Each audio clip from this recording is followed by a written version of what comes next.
Hey, everybody. Today I have with me the fabulous Becky Holmes, author of Keanu Reeves is Not in Love with You, which is such a fun title, such a great book. I read it, loved it, couldn't wait to have Becky on the show.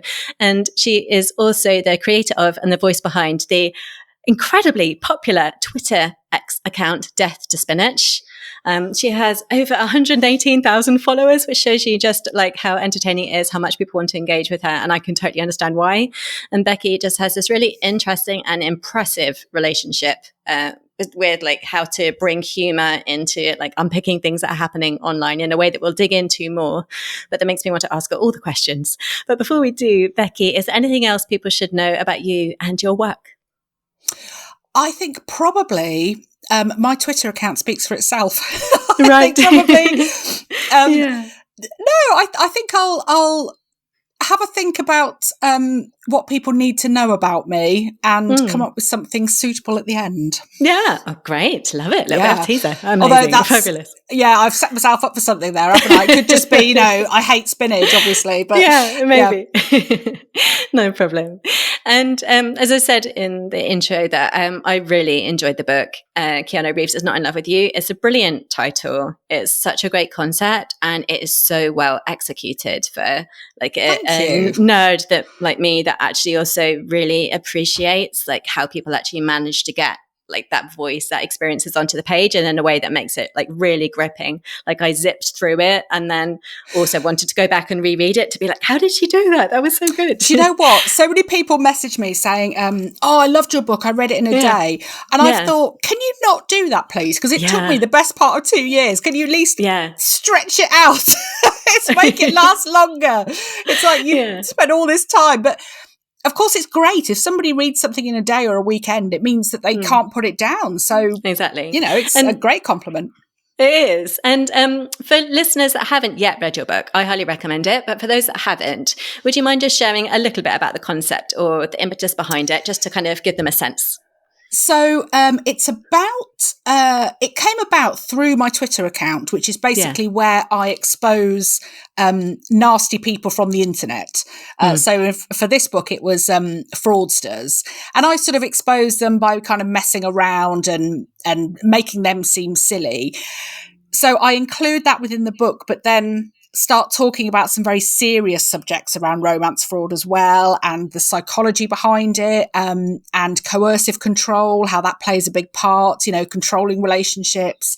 And then I look at what is and isn't being done with it, which possibly sounds quite boring, but hopefully the way I've done it is to make fraud, which is probably quite a boring subject, more engaging by kind of writing about it in what I hope is a fun way. So I guess kind of educational at the same time as being engaging, and I hope. Yeah. No, it absolutely is. And you make it look easy, but I know that it's not. So I did have some questions around, like I wrote down, like if I was being like a real comedy nerd about it, like you have just such some really fun comic games that you play with the scammers. So I wrote down things like you trying to crowbar in, calm your head, and you pitting them against each other, and like some of the pictures that you include in the book. So would you mind giving people a sense, like were you kind of like coming up with that on the fly? Were you testing it out? Like how did you come up with so many fun plays to play with them? Well, it all comes about completely organically. So, and I don't know what happens with my brain, but when I start talking to one of these scammers, it just sort of fires off this stuff, which I probably wouldn't come up with in inverted commas real life. Yeah. But it's been an interesting one, because when I first started messing around with fraudsters online, I didn't know it was going to be a book. I didn't know there was going to be any of this. It was just me sort of bored during lockdown. So I was taking pictures of things from the internet. So, for example, there's my pinned tweet is when I talk to a guy pretending to be a pilot, and I say to him, I've packed a suitcase, I'm going to go and stay at a hotel and all this kind of stuff. Yeah. And I took those pictures from Google Images. I just, put something on there. When it came to actually putting it together for the book, my publisher said, well, you can't use those pictures because you've got them off Google Images. So suddenly I had to go around and retake all these pictures of various different things. And some of them were stuff like, I said to somebody pretending to be Keanu Reeves that I'd killed 3 people. And the image that I'd taken from Google was these sort of 3 body bags hanging in a tree. And obviously I couldn't use that. So I ended up going around to my mum's house. And between me and my 80-year-old mother, we were stuffing bin bags full of pillows and laying them out in the garden with a spade. And so it wasn't until I was doing all of that I thought, what did I come up with? Where did all of that come from? So now, whenever I'm doing this, I have to think very carefully about if I might want to include them in another book and what it is and isn't, what I can and can't include. So it comes about completely organically, but I now have to just be slightly more aware of what I'm doing because my audience is a lot larger. So I have to make sure that I'm not going to put my foot in it in any way or, upset anybody other than the fraudsters. Yeah. Yeah, that sounds tricky to me. But even dealing with the scammers, like when I'm watching you do it, it's like, how does she manage to have such a playful sense? Because I think I'm quite wary with online. Like I love getting DMs from other writers and creators. I feel quite safe. But any from strangers, like I feel like wariness kick in, where you've managed to do it in such a playful way. Do you think there's anything that's equipped you to be able to do that and bring so much humor to it? I think I've always had quite an immature sense of humour, perhaps. So I grew up absolutely idolising Rick Mayall. I mean, he was my first crush, basically, my first love. And until I met him once and, so I grew up with quite silly humour, and Fawlty Towers and things like that. And I think I've always used humour and making myself laugh and other people laugh as a way of, I don't know, getting rid of all the nasties in life. And I think for me, this is the ultimate way to be able to do that, because you've got these horrible people who ultimately are going to try and get money from me. And if I can use a bit of silliness, I don't know, it just, in my head, it makes sense that it balances it out. Yeah. I love that. And I really admire that. And I think it's so lovely that that I've interviewed lots of different people on this show, kind of about how they use humor and bring things to it. And what's so interesting is that lots of people have very different styles, but there sometimes is that same root behind it. Like, for example, I had Andrew Kaufman on, who writes fiction, and he writes allegory and some absurdity, but he talked about humor in his family being like oven mitts. Like when something's hot, like humor's the oven mitts that allows you to kind of pick it up and kind of deal with it. And the way you described like that, like bringing silly to the nastiness, like makes so much sense. And I love, because I wouldn't normally read a book about fraud, but I wanted to read it, and I learned so much, and it was so fun. That was sort of the point. It suddenly became, I'm a real one for believing that you can use humour to bring even the most boring or taboo subject to life. That's a great way of putting it. And that's exactly what I hoped to do with it. And, what you said about Andrew Kaufman, it's completely how I feel. I fell ill some years ago and went through a really, really hard time. And what got me through was watching comedy on telly. Yeah. So, and I have some kind of go-to shows that when I feel really low, I watch them. So if I feel that I'm going to kind of go into any kind of depression, I stick Peep Show on, for example. I just have these things because anything that is in any way absurd or, I don't know, kind of more clever, more dry, like Motherland, for example. For me, it just takes everything away.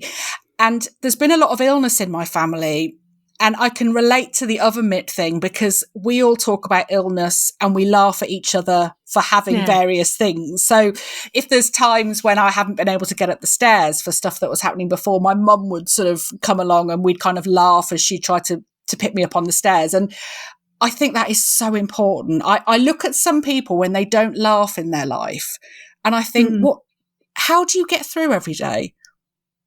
Yeah.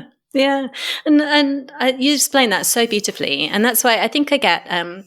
Sometimes I feel like when people say they think about the word silly, or say like it's used in classrooms and stuff, it can be quite pejorative and like dismissive. And it's like sometimes it's like, but actually, like when you mention like Rick Mail in your book, it's like it's actually like, this me being very geeky about it, but sometimes it's just so important, like for diffusing things, for making them more entertaining. Like it's not like a childish thing to be silly. I really admire it and love it. And like I say, and it's interesting because I've read this book, I've had so many more conversations about it, that like the subject of the book and online fraud and things, and with so many women and also men. And it's been fascinating because it's so much more widespread than I would have guessed until I'd read your book, and then having those conversations. So amazing. A gift you've brought. Well, what's been really great is when I've had messages from people saying, I've read your book and now I'm out of this relationship, or I gave this to my sister and she's now realised what's been happening. And that's been brilliant. But I've actually had I've had an equal amount of reward from people messaging me saying, your book had me howling with laughter. Yeah. So it's been really nice to have all sorts of different kind of feedback. And so where I was going with that, keep going off track, is that you were saying how it's more widespread. Every time I've spoken to somebody about the book, say like, I don't know, a taxi driver or whatever, everybody has said, oh, I know somebody that happened to, or, oh, I was reading about that. It's this thing that no one talks about, but in some way we all know somebody. And I think that if you can bring a way to talk about these subjects, then you will find that more people start speaking about it, and it becomes this big conversation, and it becomes a like self-perpetuating education, I suppose, because we all start talking about it.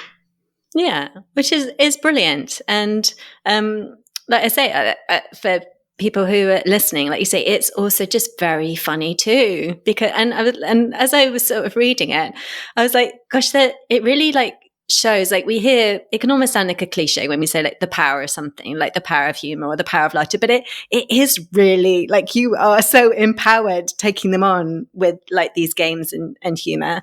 And it's such a powerful topic to be engaging with, because like you use the word taboo, and there can also be so much shame. Like you do such a good job in the book. And again, it's like how brilliant to bring humor to that, not to help like some of the steam out of it back to the oven and the mitts, I guess.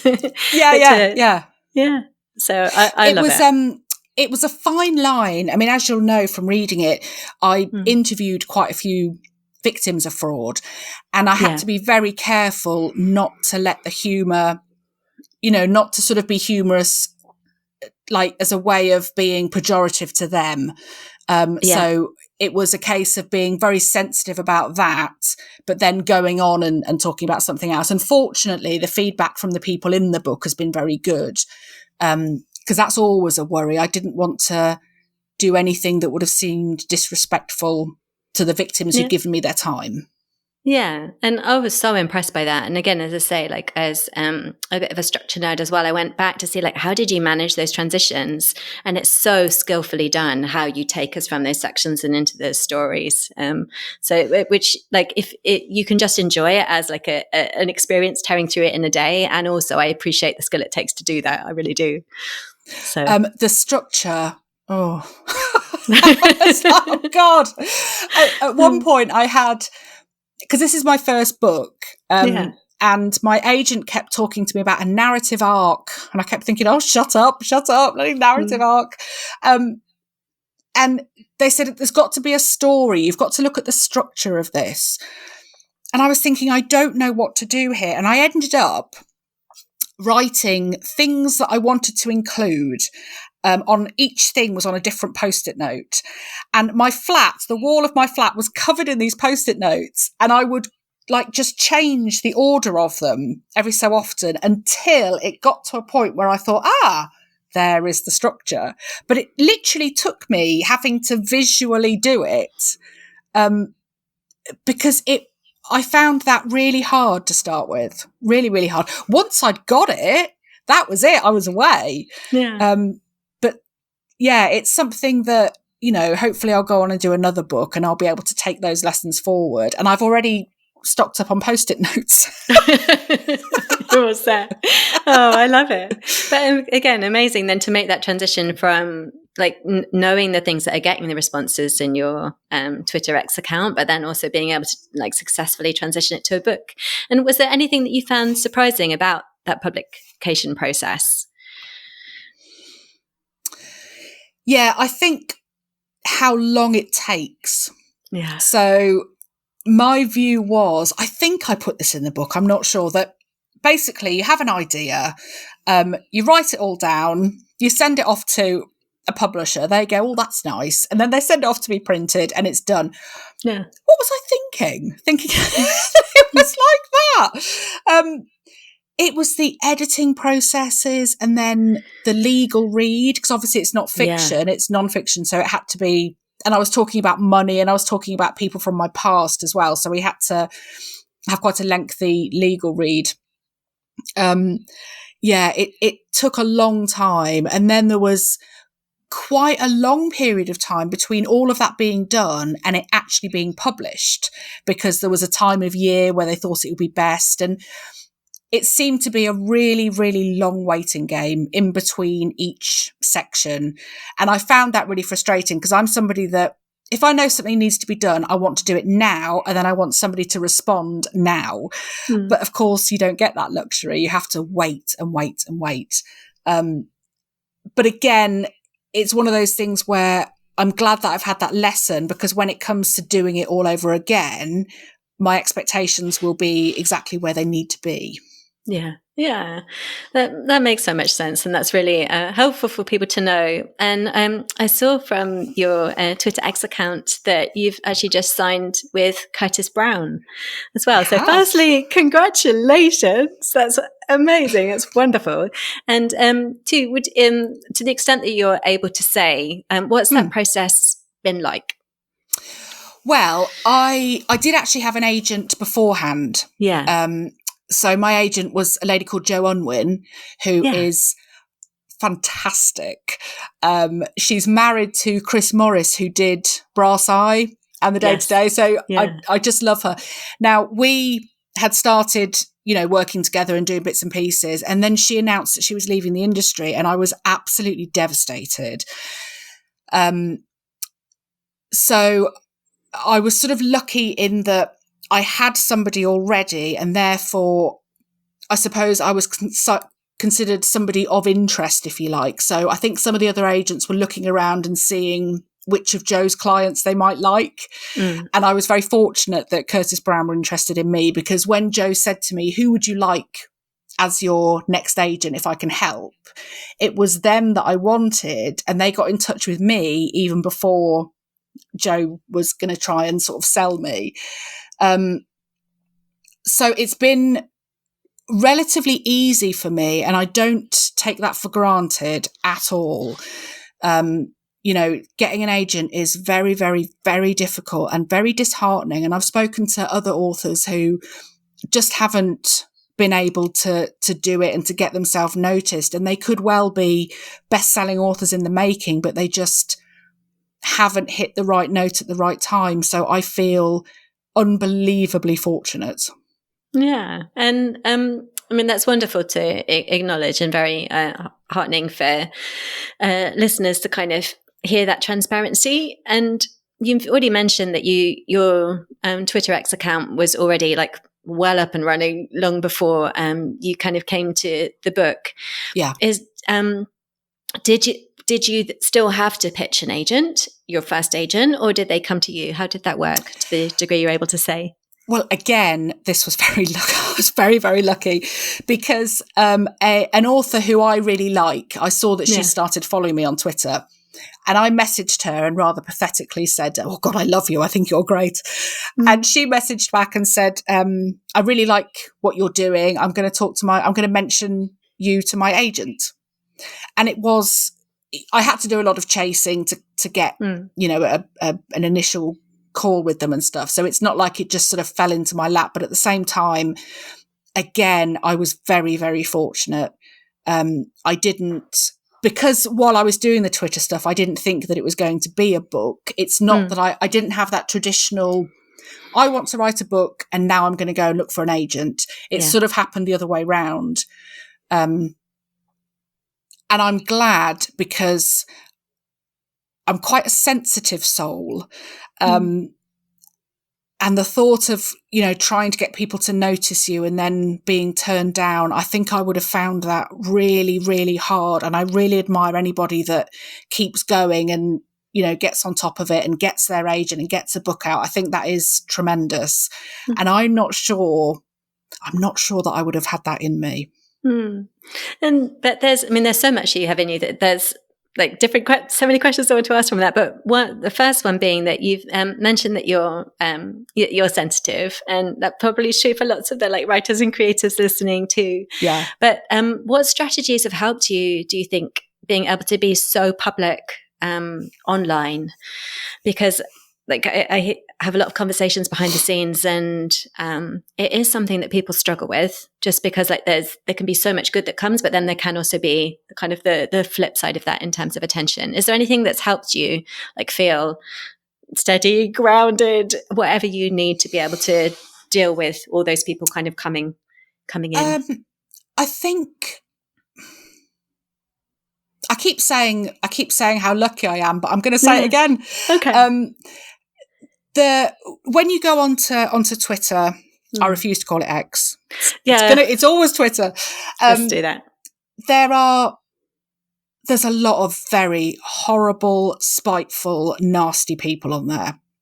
I see it all the time, but I hardly ever get contacted by them. The people who contact me, let's say fraudsters aside and dick pic senders aside, I don't get people being nasty to me.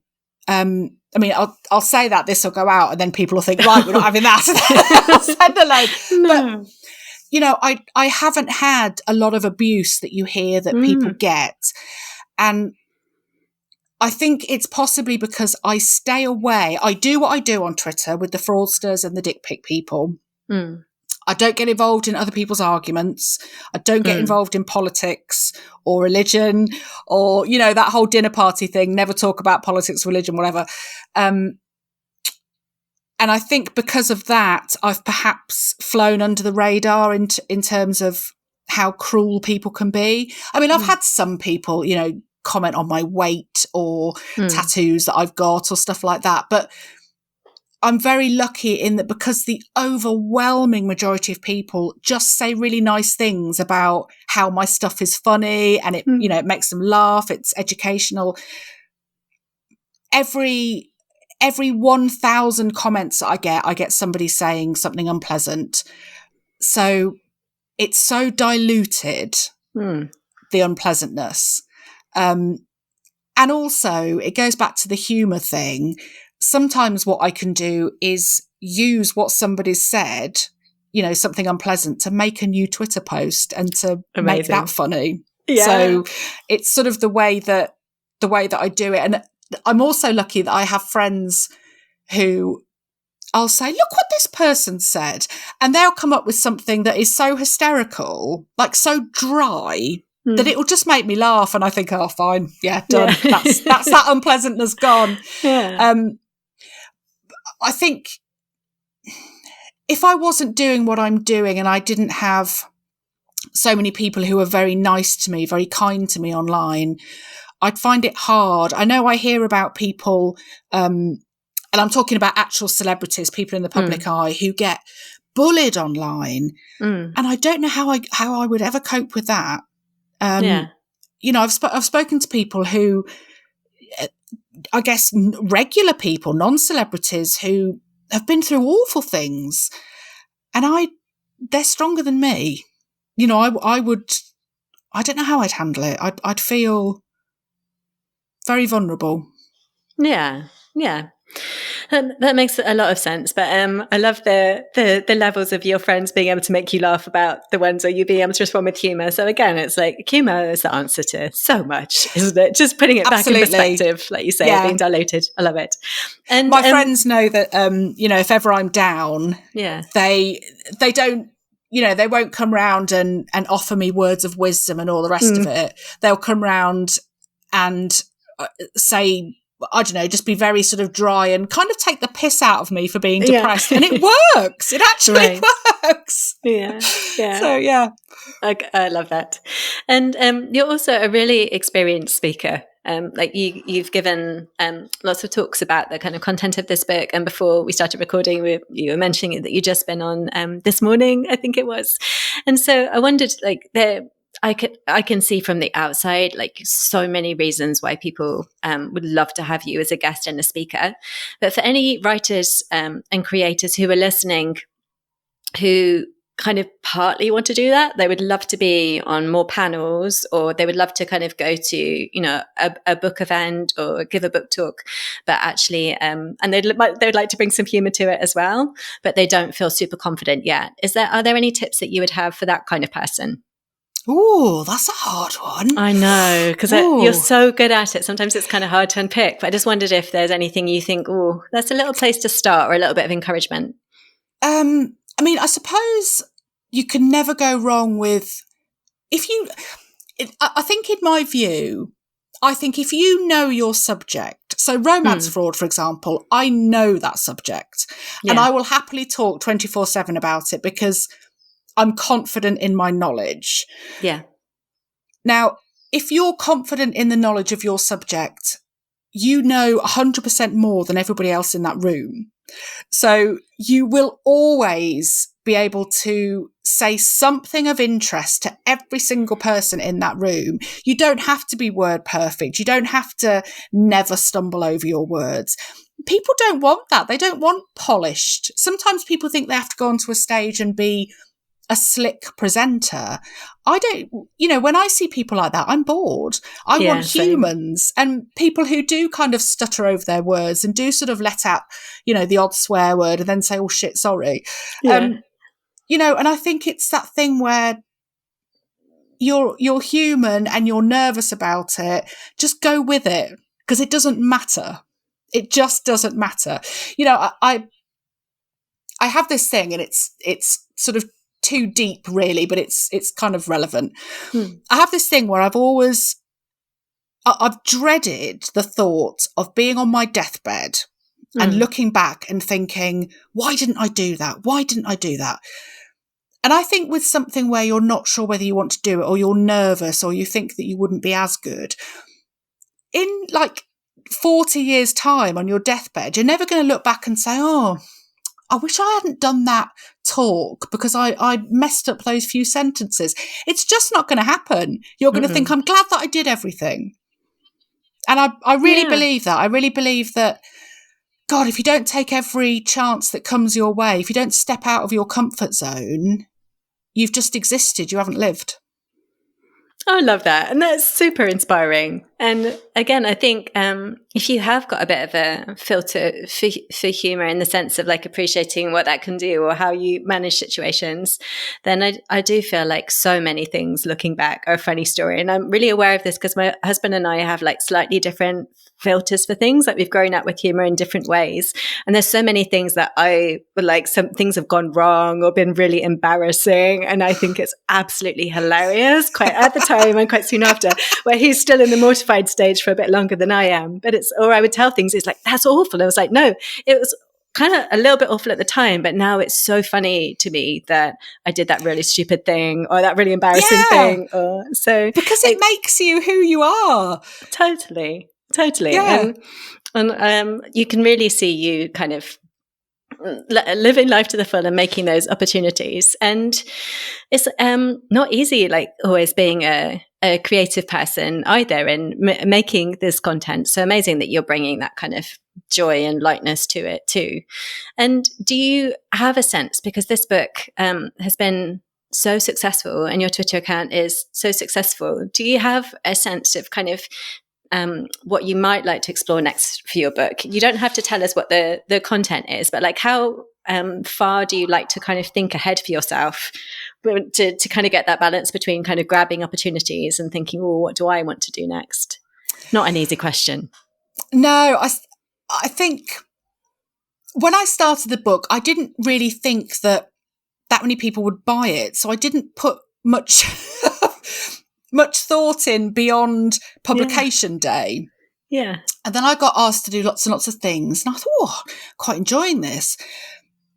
But now I'm at that weird stage where I've finished doing that. I don't quite know what I'm doing in the future. I know vaguely what I want to write about. Yeah.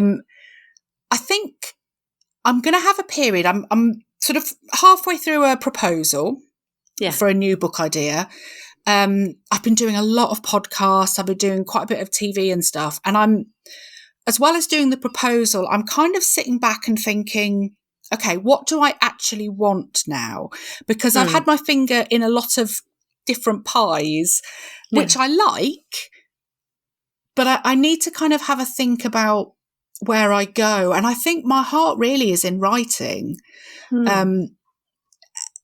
But also because you then get to do the publicity when the book comes out. And my background is in PR, and I used to train people to speak to the media and stuff. So I like all that. I like the presenting side of it, the sales side of it.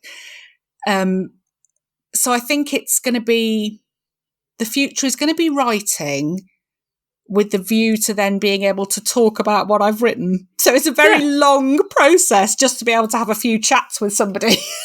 But I feel excited. I feel excited about whatever it is that I do. I've not been able to work for about 8 years due to illness. Yeah. So suddenly, over the last couple of years, when I've been doing these things, I've had a life again. Yeah. And it's been the most wonderful feeling. And I don't take a second of it for granted. So when somebody says, what's next? I just think, I don't know, but I can't wait for it. Yeah, that's wonderful. And I appreciate you sharing your experience with illness as well, because in the writing communities that I'm in, that's real. I have multiple friends who struggle in writing, like people who aren't writers may not realize the toll it takes, but in terms of what it requires of you, it requires so much. Yeah, so, it does. Yeah. So to not be able to do that, if you're really struggling with, I don't know your experience, but if they're like friends who struggle with like pain management, who struggle with kind of chronic fatigue, who struggle with kind of the things that manifest as brain fog and different experiences, like so hard to then have to write. So thank you for sharing your experience. And I would love to, because you mentioned the press, and I did see, because I like in my research online that I saw that it said you ran a busy press office and that you're an ex-comms person, which I was curious about, but I never know with the internet. I couldn't remember where I got it from, if that was totally true. Because now that you've kind of verified that fact, is there anything that you particularly learned there that you think has really helped you as a writer? Because I can see things that you're amazing at. I think it wouldn't be the book it is, and I wouldn't have done the press I've done had it not been for that background. So I think working in PR and comms, I think it teaches you to be cheeky. Mm-hmm. So when you look at my book, and I've got the kind of endorsements from the writers and the comedians and stuff, I went out and got those myself.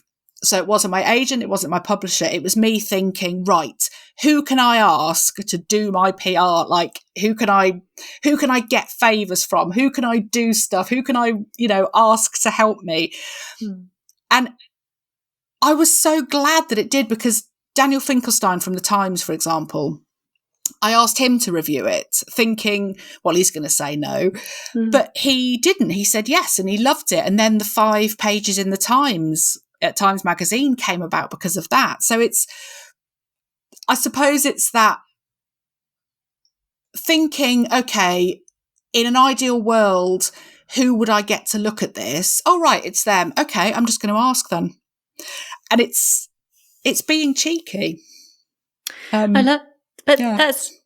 but I mean, that's so encouraging, because also, like, again, I think of like the different conversations that we have in like different writing communities, and sometimes like whether it is like fear of rejection or different kinds of shyness, that can actually be really limiting. So amazing to hear. And I think cheeky is a lovely word for it, because again, like, it annoys me, but sometimes like particularly with females, people will say, "Oh, that's a bit forward," or "That's a bit pushy," and which I don't agree with anyway. I think, excuse me, but actually, cheeky is a really good word for it, because again, it does have that lightness, that humour. And you said earlier on in the interview that actually saying to someone, "Oh, I really love your work," and then connecting with them on Twitter, like being brave enough to take that step to make that connection. It's really inspiring.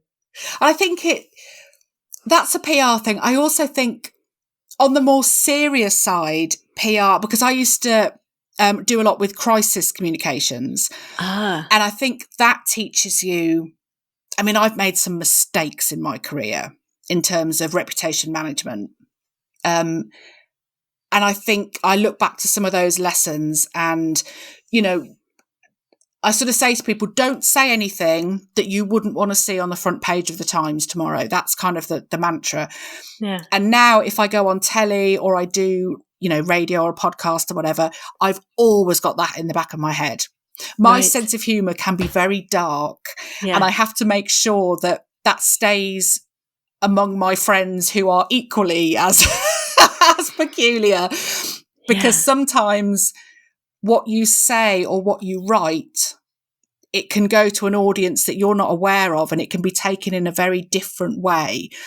So I think that's something that background has taught me as well, just to be kind of free and easy, but also have something in the back of your head that you've got to be careful that you're not going to offend or to, I suppose, open yourself up to too much criticism about yourself as a human, you know, what you believe in and whatever. Because, you know, when you are a creative and you can be sensitive, you know, we just want to keep as many avenues to heartbreak closed as we possibly can. Yeah.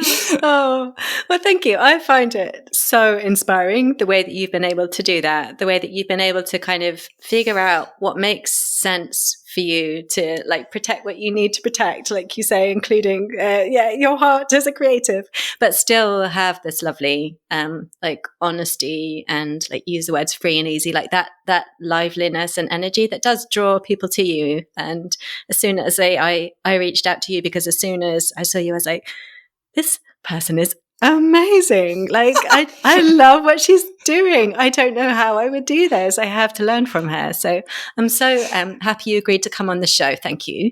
And you're welcome. Where can people go to find out more about you and your fabulous work? So you can obviously buy the book anywhere that you buy books. So you can do that. Keanu Reeves is Not in Love with You. In terms of me, go on to Twitter, and my handle X. Let's just do it. Let's say X. Yeah. My Twitter /X handle is @death2spinach, all spat out. My Instagram is the same, but genuinely, my Instagram is me and my partner on holiday and my dinner. It's, you know, I don't do anything on my Instagram account. Yeah.